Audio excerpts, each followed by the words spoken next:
Excuse me. It's late at night over here. All right, let's get into it.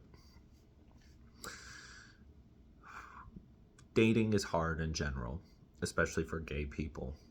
So, I want to share what makes dating hard for LGBTQ plus people like myself. And the first reason, I think it's very obvious, is that it's much harder to come across men who are into other men. It's much easier if you live in the city, if you live in an area that has a lot more LGBTQ plus individuals, especially men. And the reason is because it provides more opportunities to connect with them. Typically, if you live in a rural or suburb area, you're likely going to encounter men through dating apps or hookup apps, and the connection may not necessarily feel great or may not be as genuine, especially when it's much harder to come out in those geographical areas. And it was hard for me to encounter gay men when I used to live in Indiana. When I moved to Chicago, it became much easier to connect with other LGBTQ plus men. Whether it is in person by going to the bars or through LGBTQ plus volunteering activities such as Center on Halsted in Chicago, or if it is through sports such as kickball or Stonewall dodgeball. Now, it's easier to meet and connect with people in person or on the apps. So, assuming you live in the city and there's a vibrant LGBTQ plus community, or if you are able to move to the city, dating is still not easy, even if you're able to encounter more people in person. Why is it not easy? I think it's because a lot of gay men have a lot of unresolved trauma from childhood for expressing who they are, and that is a part of communication, that foundational piece of how we're able to build social bonds such as healthy friendships or a healthy relationship with our parents, because we would want or expect our friends and our parents to be able to support us in the way that we want to be supported, especially given it's harder to encounter other people who could relate or empathize with us. But it's not easy for a lot of them because over the last 10, 20, 30, 40, 50, hundreds of years, even at this point still, there's a lot of people who have a very hard time coming out and being gay. So I wholeheartedly understand that there are people, even if they are living in a more LGBTQ plus pro area, such as in a big positive blue like city, it's going to be much harder for people to open up. And there are some people, or especially couples that I met, that have never come out in New York City or in Chicago. And by coming out, I mean they never came out to their family. Maybe they've come out to some friends, but some of them keep their relationship below the surface, or they're not as open about it because they still don't believe they would receive that familial support, and that's a part of their trauma. So I think for a lot of gay men, especially ones that are in this context single, I believe that it's much harder for them to communicate their thoughts and what they value or what they believe in, because they've had to learn how to internalize and withdraw from that personal information amongst other people who didn't have to deal with the sexuality, uh, the sexuality, I'd say sexuality support, or the sexuality, it's not confusion, of course, it's just more of trying to determine who you're attracted to, but also finding people who you're related to, who could empathize. So this leads me into the communication aspect, to to building social bonds, healthy ones. This ends up leading to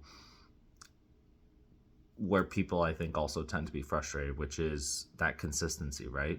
Because if we get all if we're able to go through all those previous stages, right? You live in a city or area with a lot more LGBTQ plus individuals.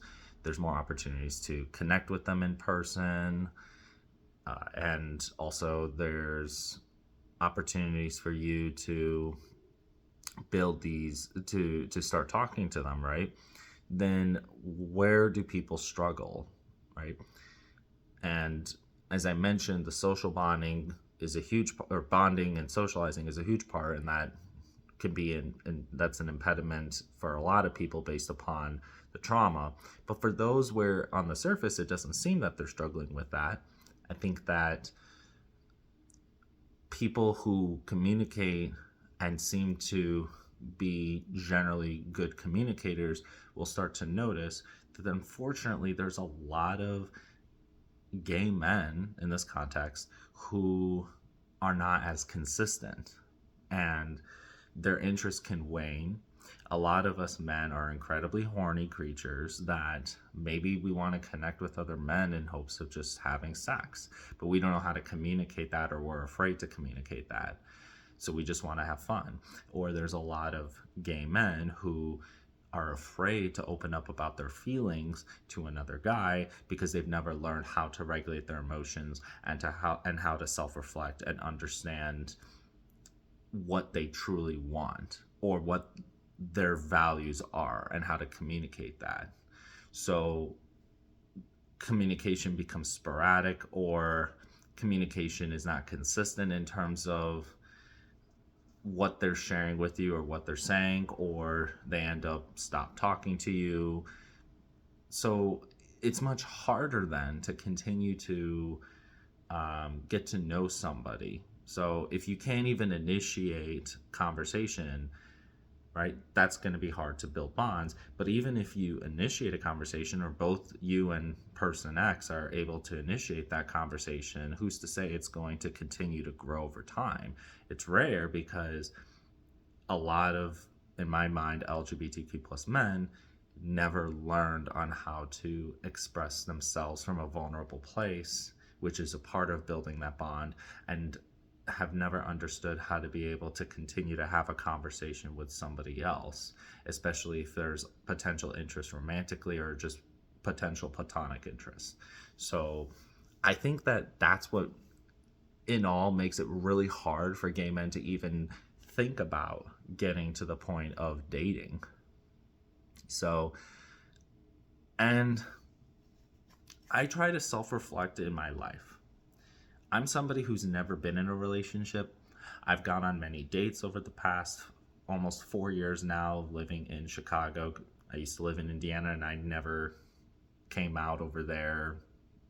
Well, I did actually, but I meant I never was open with my sexuality around so many people, especially those that are gay. And people only from Indiana that are gay only began to know that I was gay when I would come and visit after I started to grow more in Chicago. But what I'm trying to get at here for this video, because I don't want to try and make it more than 10 minutes, is that this whole passage of why dating sucks, in my opinion, and I think a lot of people can understand, largely comes from trauma, where people just don't know how to express themselves. And to some extent, it may not necessarily always be trauma, right? It could also be some people are just naturally socially anxious, or they may feel very awkward in public.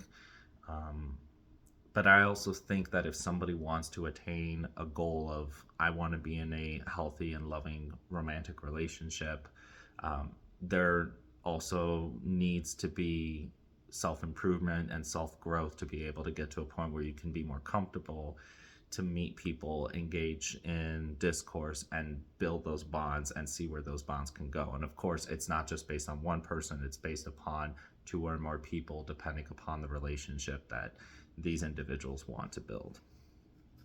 So anyway, if you enjoyed this video, feel free to like, share, and subscribe, and I'll continue to make more videos. I will include my social media handle or channels in the description link, which includes Instagram, OnlyFans, and yeah. thank you so much for watching, and I hope that you have a lovely rest of your morning, afternoon, or evening. Take care.